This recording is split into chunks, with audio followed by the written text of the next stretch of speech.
Let's say you tell yourself you're not going to pick up your phone, you're not going to bite your nails, you're not going to reflexively walk to the refrigerator at a particular time of day, but you find yourself doing it anyway. And what actually has to happen is bringing conscious awareness to the period immediately afterward, which I think most people recognize. They realize, oh, I just did it again. I just did it again. And in that moment, capture the sequence of events, not that led to the bad habit execution, but actually to take advantage of the fact that the neurons that were responsible for generating that bad habit were active a moment ago, and to actually engage in a replacement behavior immediately afterward. Now, this is really interesting and I think powerful, because I would have thought that you have to engage in a replacement behavior that truly replaces the bad habit behavior, that you would have to be able to identify your state of mind or the sequence of events leading into the bad habit. But rather, the stage or the period immediately after the bad habit execution is a unique opportunity to insert a different type of what we would call adaptive behavior, but that could be any behavior that's not in line with the bad behavior. So let's give it an example. Let's say you find yourself,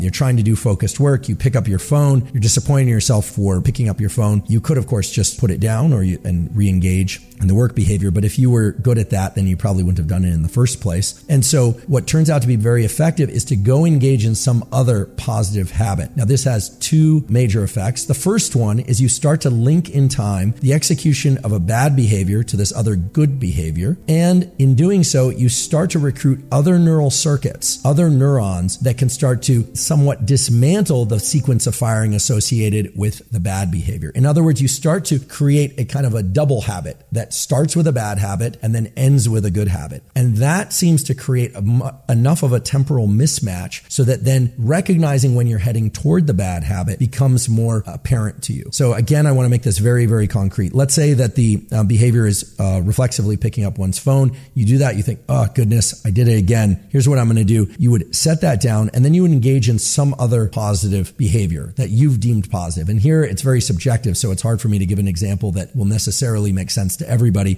but perhaps you're working on hydration. So maybe you go have a glass of water. Maybe you are trying to do breath work or something. Maybe you are trying to enhance your language speaking skills. And so you go and you spend 5 minutes doing a particular type of language learning. You literally exit whatever you are doing and perform that other new positive habit in the immediate period right after that, even for a short period of time. It's a little bit counterintuitive, but what this does is it creates a kind of a cognitive and a temporal mismatch between the initial bad behavior, which before is what we would call sort of a closed loop. In the engineers out there will know what I'm talking about. But in closed loop, so one behavior, one set of neural firings leads to another, and then just kind of sets the same thing in motion. It can be kind of a self-perpetuating system. By changing the number of features that are in that loop, it disrupts the closed nature of that loop. It creates what we call an open loop. And in an open loop, you are better able to intervene. So as I mentioned before, this might seem counterintuitive. You might think, why would I want to reward the